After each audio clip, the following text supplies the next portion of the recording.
Assalamualaikum warahmatullahi wabarakatuh dan salam sejahtera. Saya Muhammad Fakhrul Amin bin Nizam dan saya akan memulakan perbincangan ini dengan pengenalan.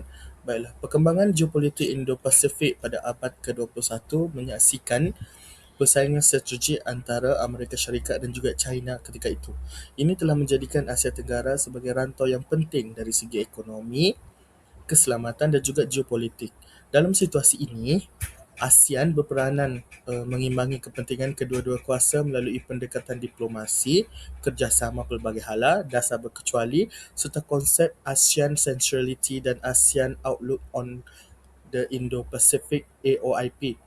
Esei ini akan membincangkan berkaitan dengan peranan ASEAN dalam aspek keselamatan, kerjasama ekonomi dan geopolitik Indo-Pasifik di samping menilai keberkesanan serta cabaran ASEAN dalam mengekalkan keseimbangan kuasa dan juga kestabilan serantau. Teruskan dengan pembentangan seterusnya. Yang pertama adalah peranan ASEAN dalam mengimbangi kepentingan keselamatan Amerika Syarikat di rantau Indo-Pasifik. Seperti yang kita tahu, kehadiran kendaraan AS semakin agresif, yaitu menerusi strategi Free and Open Indo-Pasifik.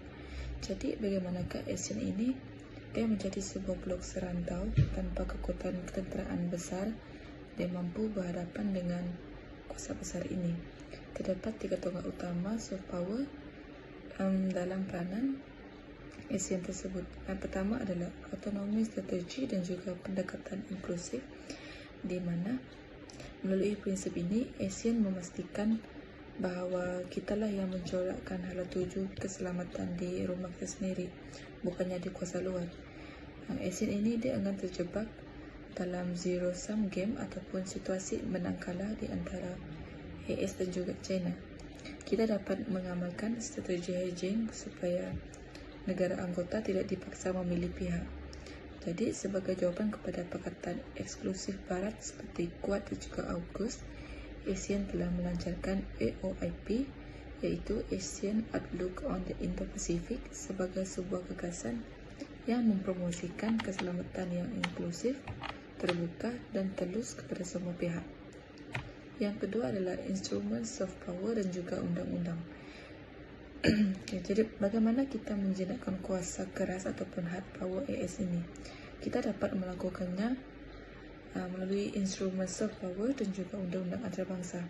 Yang pertama, AS ini dia dapat mengikat Washington ke meja rundingan melalui platform multilateral seperti Forum Serantau ASEAN, ARF dan juga ADMM+. Di sini AS terpaksa tunduk kepada norma rundingan kita yang berasaskan konsensus. Yang kedua, kita mempunyai benteng undang-undang yang kukuh, yaitu Deklarasi Sofan dan juga Perjanjian Siam WFZ, yaitu Zon Bebas Senjata Nuklear Asia Tenggara. Instrumen inilah yang menyekat AS daripada sewenang-wenangnya untuk membina pangkalan tentera yang baharu ataupun membawa masuk senjata nuklear ke dalam rantau kita. Jadi kita dapat mengawal corak penglibatan tentera mereka agar selari dengan acuan tempatan. Yang ketiga adalah kesepaduan internal sebagai prasyarat mutlak, di mana sokongan dan juga ketahanan keselamatan ASEAN ini pada masa hadapan dia dilihat amat bergantung kepada kesatuan dalam menang jitu, terutamanya apabila kita mendepani isu-isu sensitif seperti konflik Laut Cina Selatan. Sekiranya ASEAN gagal untuk mengekalkan kesatuan dan juga retak tengah jalan, ruang intervensi asing akan terbuka secara luas. Akibatnya AS ataupun China dengan mudahnya dapat mencorak geopolitik rantau ini mengikut kepentingan mereka sendiri. Jadi, terbuktilah bahawa ASEAN ini dia berjaya mengimbangi impak ketenteraan AS bukan sahaja dengan senjata tetapi melalui diplomasi. Jadi, memperkasakan pemenuhan ASEAN adalah prasyarat yang mutlak bagi memastikan Indo-Pasifik ini kekal sebagai zona yang aman, bebas dan juga berkecuali. Oke, seterusnya saya akan membentangkan peranan ASEAN dalam kerjasama ekonomi dengan AS. Secara umumnya, ASEAN ini dia memainkan peran penting dalam memperkukuhkan hubungan ekonomi dengan Amerika Syarikat melalui kerjasama yang paling menguntungkan. Hubungan ini dia merangkumi perdagangan, pelaburan, serta pembangunan ekonomi digital yang menyumbang kepada pertumbuhan ekonomi negara-negara ASEAN. Antara peranan utama ASEAN dalam kerjasama ekonomi ini ialah menggalakkan perdagangan dua hala dengan Amerika Syarikat. Kerjasama ini dia melibatkan pelbagai sektor seperti sektor elektronik, semikonduktor, pertanian dan juga perkhidmatan. Dan ini sekaligus telah meningkatkan ekspor serta membuka akses kepada pasaran yang lebih luas kepada negara-negara ASEAN itu sendiri. Selain itu, peranan ASEAN dalam kerjasama ekonomi dengan Amerika Syarikat ini adalah untuk menarik pelaburan langsung asing ataupun FDI daripada syarikat-syarikat Amerika seperti Intel, Microsoft, Google dan juga Apple. Pelaburan ini dia telah mewujudkan peluang pekerjaan, mempercepatkan pemindahan teknologi serta meningkatkan produktiviti industri di rantau ini. Di samping itu, ASEAN juga telah memperkukuhkan kerjasama ekonomi digital dalam bidang e-dagang, kecerdasan buatan, keselamatan cyber, dan juga inovasi teknologi.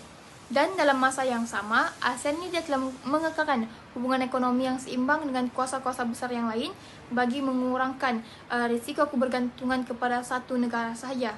Dan secara kesimpulannya, kerjasama ekonomi antara ASEAN dan Amerika Syarikat ini dia telah membantu untuk meningkatkan perdagangan, pelaburan serta daya saing ekonomi ASEAN. Sekaligus telah memperkukuhkan kedudukan ASEAN itu sendiri sebagai rakan ekonomi strategik di rantau Indo-Pasifik. Sekian, terima kasih. Oke, dalam bahagian ini saya akan menerangkan tentang peranan ASEAN dalam geopolitik Indo-Pasifik. Seperti yang kita tahu, rantau Indo-Pasifik ini menjadi medan persaingan strategik antara Amerika Syarikat dan China. Amerika Syarikat melaksanakan strategi Free and Open Indo-Pacific (FOIP) yang bertujuan mengekalkan kebebasan pelayaran, mengukuhkan kerjasama dengan negara sekutu, serta mengekalkan keseimbangan kuasa di rantau ini. Manakala China pula memperluaskan pengaruhnya melalui Belt and Road Initiative (BRI) dan meningkatkan kehadiran ketenteraan di Laut Cina Selatan. Persaingan ini menyebabkan ASEAN berada dalam situasi yang mencabar karena negara-negara ASEAN mempunyai hubungan ekonomi yang rapat dengan China, tetapi pada masa yang sama masih memerlukan penglibatan Amerika Syarikat untuk menjamin keselamatan serantau. Oleh itu, ASEAN memilih untuk menjadi kuasa pengimbang dengan mengamalkan strategi hedging. Jadi menurut Evelyn Goh 2005, strategi hedging ini bermaksud sebuah negara tidak memihak kepada mana-mana kuasa besar, tetapi mereka mengekalkan hubungan baik dengan kedua-dua pihak bagi mengurangkan risiko keselamatan dan pada masa yang sama memperoleh manfaat ekonomi. Bagi melaksanakan peranan tersebut, ASEAN memperkenalkan ASEAN Outlook on the Indo-Pacific ataupun AOIP pada tahun 2019. AOIP ini menekankan prinsip keterangkuman, keterbukaan, kerjasama pelbagai hala, dan penghormatan terhadap undang-undang antara bangsa. Pendekatan ini berbeza dengan FOIP karena ASEAN tidak mau memihak kepada mana-mana kuasa, tetapi lebih mengutamakan kerjasama dan keamanan serantau. Selain itu, ASEAN turut mengukuhkan konsep ASEAN Centrality, yaitu memastikan ASEAN terus menjadi peneraju dalam keselamatan dan diplomasi serantau melalui platform seperti Asian Regional Forum (ARF), East Asian Summit (EAS), dan ADMM+. Peranan ASEAN juga dapat dilihat melalui isu AUKUS, di mana ASEAN menyatakan kebimbangan mereka terhadap kemungkinan berlakunya perlombaan senjata, tetapi tetap menghormati hak setiap negara untuk menjaga keselamatan mereka.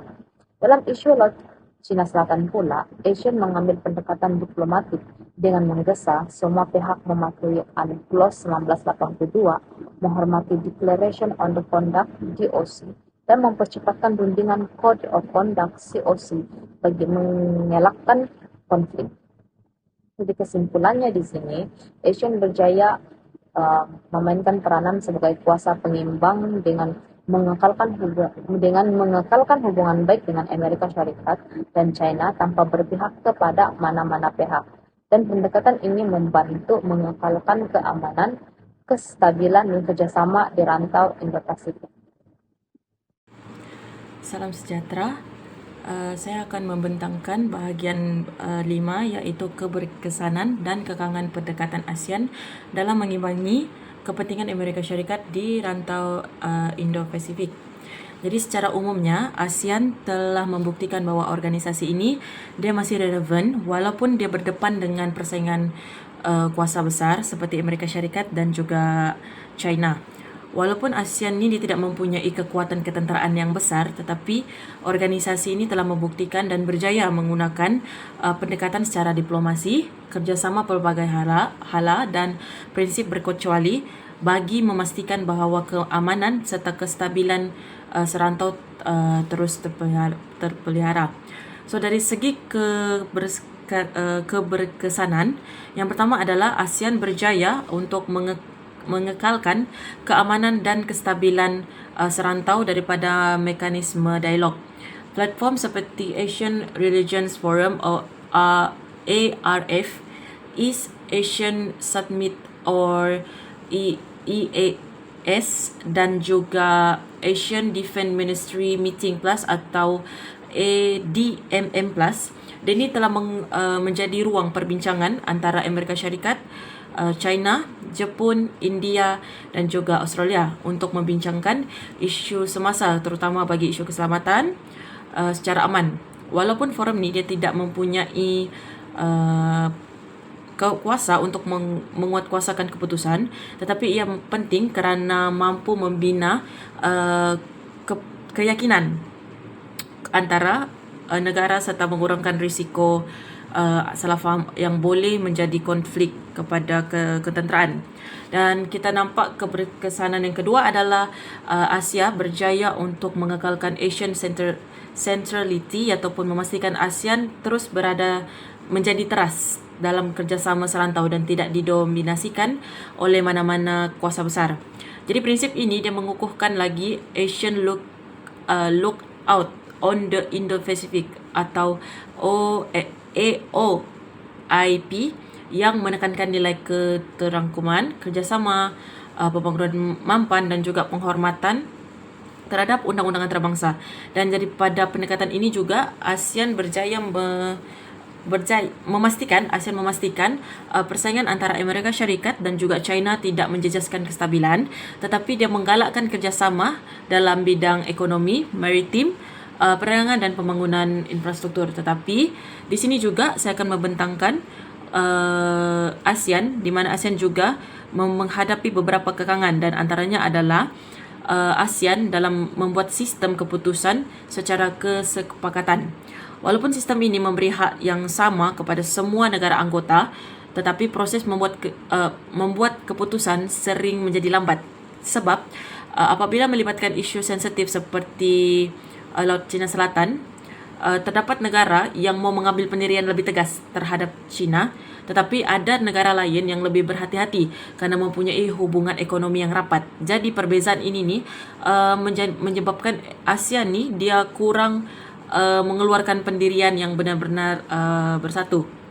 Dan seterusnya kita boleh nampak kekangan yang lain juga, di mana ASEAN dia lebih menghadapi cabaran daripada persaingan strategik antara Amerika Syarikat dan China, di mana kedua-dua ni kita lihat bahawa mereka kuasa besar ini semakin aktif dan dia memperluaskan pengaruh melalui pelaburan, kerjasama, ketenteraan dan pembentukan pakatan seperti Quad dan AQUAS. So situasi ini dia memberi tekanan kepada negara-negara ASEAN yang memihak kepada salah satu kuasa. Walaupun kita nampak ASEAN ni dia mengekalkan dasar berkecuali, tetapi secara realitinya kita nampak realitinya pada zaman sekarang dia melihat kepada setiap negara anggota dia mempunyai tahap kebergantungan ekonomi dan keselamatan yang berbeza terhadap Amerika Syarikat dan China, dan keadaan ini ni dia menjadi usaha untuk menjadikan usaha mengekalkan perpaduan ASEAN semakin mencabar. Jadi dapat saya simpulkan di sini bahawa pendekatan ASEAN dia boleh dianggap berjaya sebab dia masih mampu memainkan peranan sebagai kuasa pengimbang di rantau Indo-Pasifik. Jadi kita nampak di sini dia ada platform, dialog untuk mengekalkan keamanan. Tetapi dari satu sisi juga ada kekangan di mana ASEAN ni dia perlu memperkukuhkan lagi perpaduan dalaman serta meningkatkan kecekapan institusi agar dia kekal relevan dalam menghadapi perubahan geopolitik di masa hadapan. Itu saja daripada saya. Sekian. Terima kasih. Saya akan teruskan dengan kesimpulan bagi pembentangan hari ini. Kesimpulannya, ASEAN dia telah memainkan satu peranan penting dalam mengimbangi kepentingan Amerika Syarikat di rantau Indo-Pasifik melalui diplomasi, kerjasama, pelbagai hala dan dasar berkecuali seperti yang saya maklumkan pada pengenalan. Melalui pendekatan seperti ASEAN Centrality dan ASEAN Outlook on the Indo-Pacific OIP, ASEAN berjaya telah mengekalkan keamanan, kestabilan dan juga kerjasama serantau walaupun berdepan dengan persaingan Amerika Syarikat, China serta cabaran geopolitik yang lain.